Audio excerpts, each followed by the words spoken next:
During my brother's wedding, my 11-year-old daughter tugged my hand and whispered, "Mom, we need to talk. Now." I leaned down, confused, until she handed me her tablet and said, "You need to see this." What I saw shattered everything. If someone had asked me a year ago what my life looked like, I would have said it was stable, maybe even good. We lived in a peaceful neighborhood just outside Austin, Texas, in a 2-story home with a backyard that got golden in the evenings. I worked as a freelance graphic designer, mostly from home, juggling logos and album covers while keeping our house in order. My husband, Brian, ran a growing tech startup, which meant he was always on a call or flying off somewhere. And our daughter, Lily, was 11 and sharp in ways that sometimes made me forget she was still a child. People often told me I was lucky, working from home, a smart daughter, a successful husband. And I believed it, or at least I wanted to. But looking back, I think I ignored the little things. The way Brian would avoid eye contact when he was tired, or how he'd change the subject whenever I asked if he wanted to take a weekend off. The nights he came home late and said he had to debug something with his team. His explanations always sounded reasonable. That's what scared me most. They were always just believable enough. One evening, after picking Lily up from school, we stopped by the mailbox. Among the bills and ads, there was a thick envelope with elegant calligraphy. Inside was a wedding invitation from my younger brother, Mason. He and I were close once. He was 5 years younger, full of charm and jazz music and grand dreams. Lately, though, we drifted. I hadn't even met his fiancée, a woman named Rebecca Hayes, who worked as a political consultant and apparently had ambitions of running for office one day. The invitation said the wedding would be in 3 months at an upscale hotel downtown. "Uncle Mason is getting married?" Lily had asked, peeking over my shoulder as I read the invite in the kitchen. "Yes, it looks like it." I tried to sound cheerful. "He didn't tell you?" "No, he didn't," I said, folding the card carefully. "But I'm happy for him." I was. But I also couldn't shake the feeling that something about it didn't sit right. It all felt rushed. I knew Mason wasn't the type to plan a wedding quickly, especially with someone barely anyone in our family had met. Brian came in while I was making dinner. He kissed the top of my head and headed straight for the fridge, grabbing a bottle of water. He looked tired, or maybe just distracted. "We got Mason's wedding invite today," I told him. He raised an eyebrow, then nodded. "Oh, didn't know he was seeing anyone serious." I stared at him for a moment.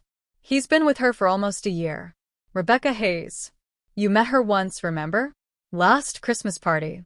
Brian blinked and then gave a half smile. "Right. The red dress. Ambitious, wasn't she?" That comment sat with me longer than it should have. That night, Lily was curled up in bed, sketching animals on her tablet. She was gifted with art, the way she noticed details most people overlooked. "Mom," she said as I tucked her in, "is Dad always this busy?" I smiled and brushed her hair aside. "He works hard to give us a good life. You know that." She nodded, but I caught the doubt in her eyes. Weeks passed. Wedding planning talk filled the family group chats, though Mason remained distant. He sent brief replies, updates, but rarely called. I chalked it up to stress. We were all busy. Brian had started locking his tablet, saying it was syncing confidential files from a client. I didn't question it, not really. But I noticed. I noticed how he'd take it into the bathroom, how he'd jump if I walked in without knocking. One Saturday afternoon, Lily was drawing in the living room using an old tablet my father had given her. Brian's tablet was charging nearby. A soft ping echoed from his, and Lily, thinking it was hers, glanced over. "Mom," she called, her voice quiet but sharp. "I think this was meant for Dad." I walked over. She handed me the tablet, her fingers shaking a little. The screen showed a chat window. I only saw a glimpse before Brian's name flashed and the message vanished behind a lock screen. But that glimpse was enough. It had said, "Last night was risky but worth it. I can't stop thinking about you. Let's meet again before the wedding." A name hovered above the message. Rebecca Hayes. I stared at the screen, frozen. Lily looked up at me, her eyes round. "Is something wrong, Mom?" I couldn't speak. My throat felt tight. Later that night, I found Lily curled up in her blanket. I sat beside her and asked softly, "Do you remember what else you saw on the tablet?" She hesitated, then nodded. There were pictures too, not just texts. They were holding hands in a restaurant. There was one of them in a car. It didn't look like something friends do. I swallowed hard. Did you save anything?" "I thought I wasn't supposed to," she whispered. "But I was scared. I didn't want to make a mistake. So, I sent them to my email. Just in case." My heart both broke and swelled in that moment. My 11-year-old had seen something no child should, and yet she had tried to protect me. I didn't know what to do. The world I thought I lived in was cracking like glass under pressure. I didn't want to believe it. Brian and Rebecca? My husband and my brother's bride-to-be? The days leading up to the wedding passed in a blur. I didn't say anything to Mason. Not yet. I watched Brian more closely, tried to catch him slipping. He was too careful. Too smooth. But I had Lily's quiet eyes watching him too. And that was the beginning of everything falling apart. I didn't sleep much that week. My thoughts were loud, and the silence between Brian and me was louder. Every time I looked at him, I wondered if he had any idea what Lily had seen. He acted as if everything was fine, talking about investor meetings, complaining about his app's new update, asking what we needed to pack for the wedding weekend. He even complimented my dress the day before we left, smiling the same smile he always did. I wanted to believe I was wrong, but I knew I wasn't. When we arrived at the hotel in downtown Austin where the wedding was being held, the lobby was busy with people checking in. The rehearsal dinner was scheduled for that evening, and the next day would be the big day. Everything was decorated in soft cream and gold, with fresh flowers at every corner. It should have felt joyful. Instead, I felt like I was walking into a room full of smoke. Everything looked fine, but I couldn't breathe. Mason greeted us with a tired smile. He hugged me tightly. "You look good, sis," he said. "Glad you're here. It's your big day." "Of course we're here," I replied. "How are you holding up?" "Honestly," he said, glancing toward the elevators. "I'm exhausted. Rebecca's been running around handling every detail like her life depends on it." That caught my attention, but I didn't press. Instead, I nodded and followed Brian and Lily up to our room. That evening, Lily and I helped Mason with the rehearsal details. She sat quietly at the back of the ballroom, playing with her tablet, while Brian mingled with the groomsmen and laughed a little too loudly at someone's joke. I kept my eyes on him, watching how he moved, who he spoke to, how long he stayed out of my sight. And then, right before dinner, I saw it. From across the room, I noticed Rebecca walk in. She looked stunning, like someone who belonged in a campaign poster, confident, polished, ready to charm a room. As she moved toward Mason, she made brief eye contact with Brian. Just a glance. But it was long enough. Brian shifted. She paused. It was subtle, nothing anyone else would notice. But I saw it. I felt it. The kind of electricity people don't share unless they've crossed a line. At dinner, I couldn't eat. The clinking of glasses, the laughter, the way everyone toasted the happy couple, it all felt distant. Like I was watching someone else's life. Brian leaned over to whisper in my ear, "You're quiet tonight." "I'm tired," I said. He smiled gently. "Big day tomorrow. We'll sleep in." Sleep? I wanted to scream. That night, in the hotel room, Lily sat on the bed hugging her knees while Brian went out for what he said was a quick strategy call with his CTO. I stared at the door after he left, my heart thudding. "Mom," Lily said quietly. I saw them again. I turned to her, startled. "What do you mean?" "Today. In the lobby. When you were in the ballroom with Uncle Mason." She glanced at the tablet in her lap. I took a picture. I crossed the room, gently taking the device from her hands. On the screen was a photo, Brian and Rebecca, talking near the elevators. Rebecca's hand was on Brian's chest. His head was tilted down toward her, too close. Intimate. My hand started to shake. "I'm sorry," Lily whispered. "No," I said, hugging her. "You did the right thing. You're helping me see the truth." The next morning was the wedding day. Everyone was moving in a blur. Hair, makeup, flower deliveries, champagne toasts. Rebecca was glowing, and Mason seemed proud, but tired. I watched them both, trying to understand how something so perfect on the outside could hide so much underneath. In the bride's suite, I helped Rebecca zip up her gown. She turned to the mirror and let out a soft breath. I can't believe it's today. You're getting married, I said, my voice flat even though I tried to smile. She looked at me in the mirror. Thank you for helping, Elena. You've always been so put together. It means a lot that you're here. I didn't respond. I couldn't. My throat felt tight. Downstairs, the guests began to arrive. The ceremony was held in the garden under white roses and pale drapes. Brian stood beside Mason as his best man. Lily sat beside me in the second row, clutching her little purse and looking around nervously. I couldn't look at Brian. Every time I did, it felt like someone was pressing on my chest. And then, during the vows, I saw something that broke whatever hope I had left. As Rebecca looked at Mason, Brian looked at her. Not casually, not warmly, but longingly. Like he was mourning something he couldn't keep. After the ceremony, everyone filed into the reception hall. Toasts were made. Music played. People danced. I watched Mason smile with his new bride. I wanted to scream at him to look closer, to see what was happening right in front of him. But it wasn't the right time. Not yet. Later that night, Lily tugged on my arm. Mom, she whispered. Can I talk to you? We stepped into the hallway. She pulled out her tablet and handed it to me.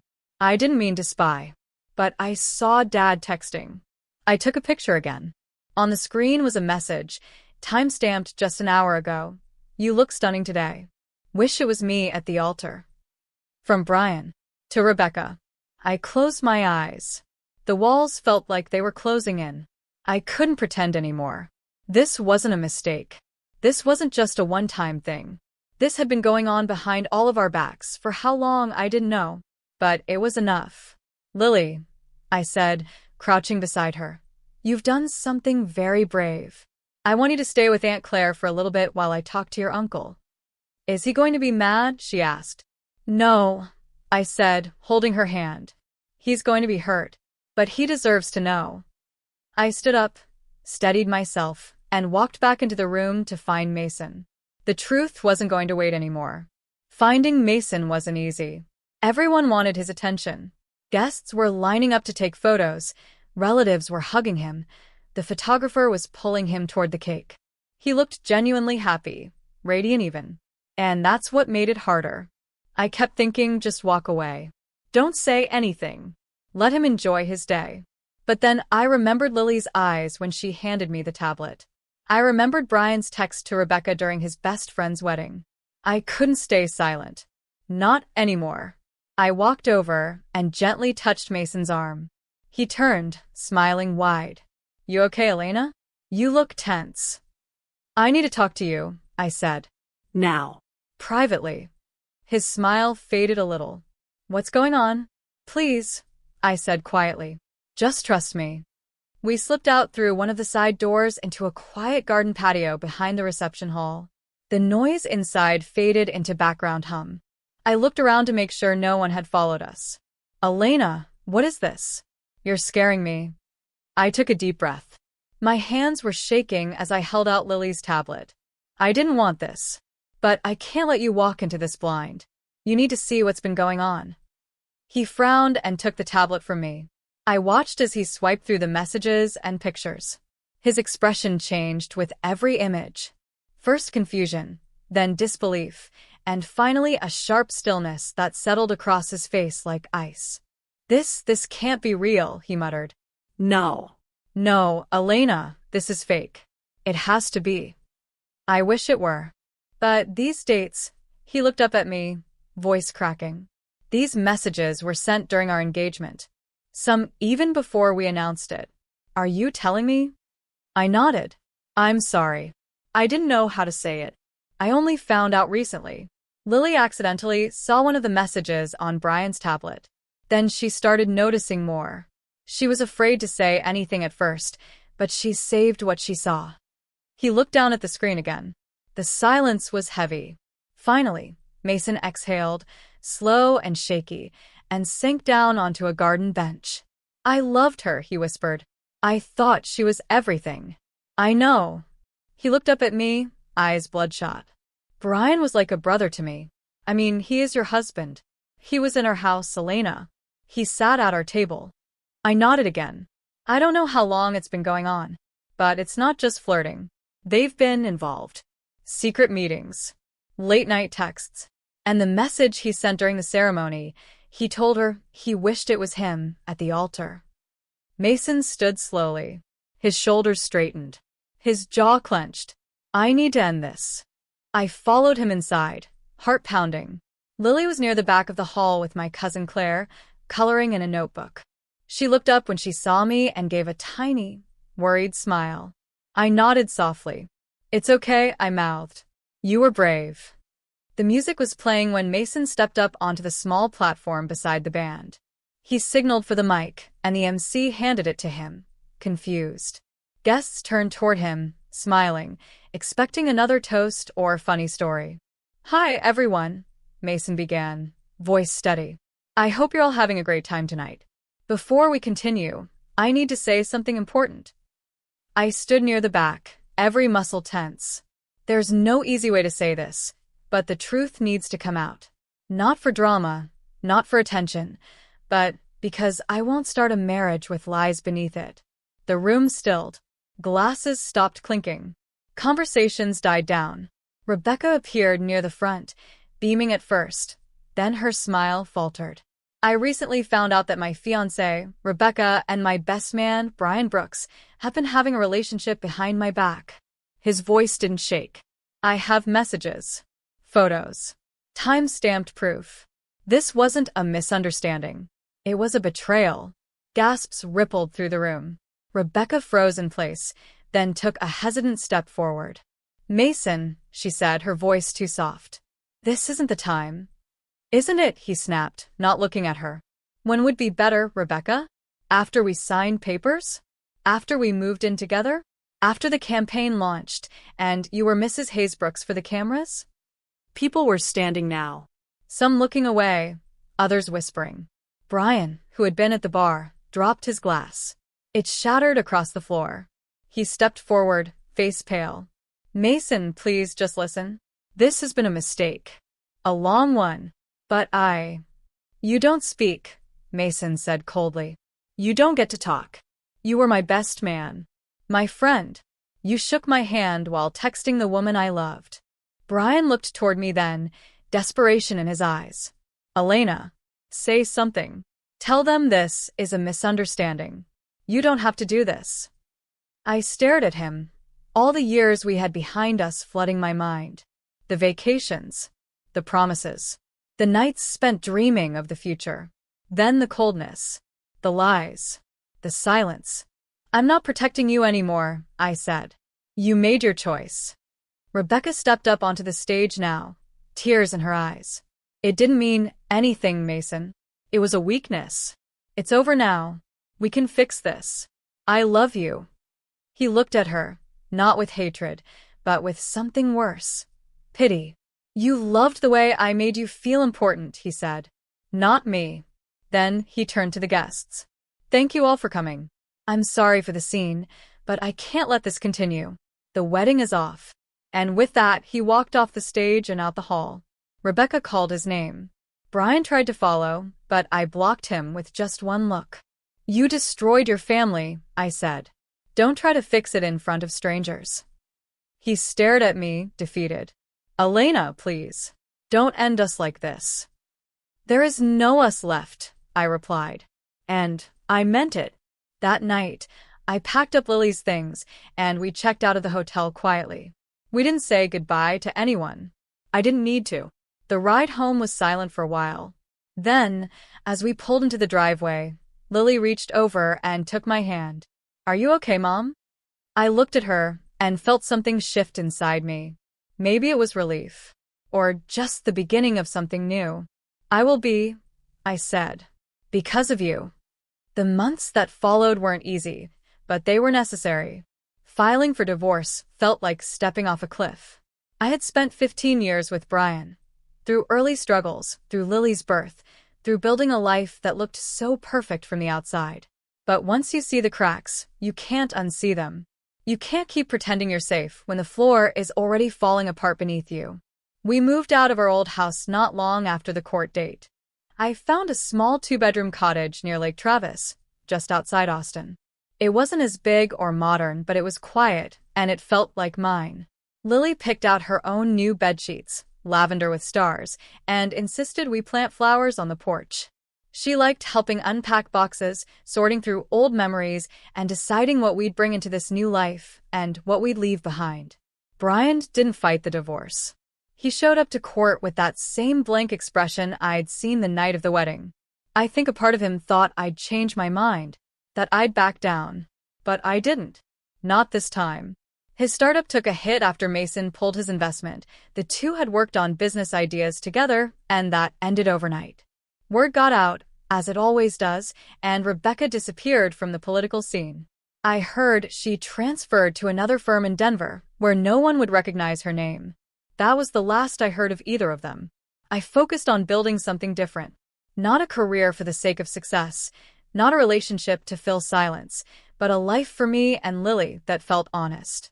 I started working with independent musicians, designing album covers and tour posters. It didn't pay as much, but I loved it. I had coffee in the mornings by the window while Lily got ready for school, and for the first time in a long while, I felt present. Lily started seeing the school counselor every other week. She had questions, hard ones. Why did Dad lie? Did he stop loving us? Is it my fault I looked at the messages? And I answered as best I could, always gently, always truthfully. People make bad choices, I told her. But it's never wrong to protect the people you love. You were brave, Lily. You didn't break our family. You helped save it. Some nights, she still had nightmares. Sometimes she cried without knowing why. But most days she laughed again. Drew silly animals. Wrote stories. Asked to cook pancakes together on Sunday mornings. One evening in late fall, just as the leaves began to turn amber, Mason showed up at our door. He was holding a small potted plant with bright green leaves. Thought you could use something that grows, he said with a shy smile. For the new place. I hadn't seen him in person since that night. We talked on the phone a few times, but there was still a quietness between us, like we were both trying to heal in different corners. Come in, I said, opening the door wider. He stepped inside and looked around. It's nice. Cozy. It's home, I said. Lily came running into the room, her face lighting up when she saw him. Uncle Mason. He scooped her into a hug. Hey, superstar. She pulled him to the kitchen and made him sit while she showed him her latest drawing, an astronaut with a dog on the moon. She's amazing, Mason said later, when we sat in the living room with coffee. Smart like her mom. I smiled, brushing hair from my face. She's doing better. He looked down at his cup. I've been writing music again. Slow, but it's happening. I couldn't pick up my sax for a while. Felt like it belonged to another version of me. I nodded. Grief does that. It changes what things mean. There was a pause. Then Mason looked at me. Thank you, Elena, for telling me. I know it cost you everything. It was already falling apart, I said. I just stopped pretending. He shook his head. Still, you saved me from a life built on lies. A week later, I saw Brian's name pop up on my phone. I let it ring. Then, again the next day. This time I answered. Elena, he said, his voice low. Can I talk to Lily this weekend? She'll be home Sunday night, I said. You can see her then. He hesitated. How is she? She's healing. There was silence. Then a quiet, good. When Lily returned from that visit, she said something that stayed with me. Dad told me he was sorry. He said he made the biggest mistake of his life. But I told him I still love him. Just not the same way. I hugged her tightly. You're allowed to love people who hurt you. And you're allowed to protect yourself, too. It was Christmas Eve when the doorbell rang again. I wasn't expecting anyone. When I opened the door, I saw someone I never thought I'd see again. Rebecca. She looked thin, worn down. Her eyes were glassy and red. Can we talk? She asked softly. Just for a minute. I didn't answer right away. Then I stepped aside. Lily peeked from the hallway, confused. Rebecca offered a weak smile. Merry Christmas, Lily. Lily gave her a small wave. We sat down at the table, and she stared at her hands. I broke things, she said. I know that. It wasn't just me and Brian. It was me trying to feel important. I was tired of always being second, but hurting you and Mason, I'll regret that forever. I can't erase it, I said. Neither can you. I know. I looked at her, really looked at her. She wasn't the same person I saw on that stage. She was smaller now, human, broken in her own way. The kids will be happy to open presents, I said quietly. You can stay for dinner. Just tonight. She nodded, wiping her eyes. Thank you. That night, as we sat by the fireplace, Lily leaned against me and whispered, Mom, are we a real family again? I smiled, holding her close. Yes, I said. We're a family that tells the truth. That's more real than anything else. And in the flicker of firelight, for the first time in a long time, I felt peace.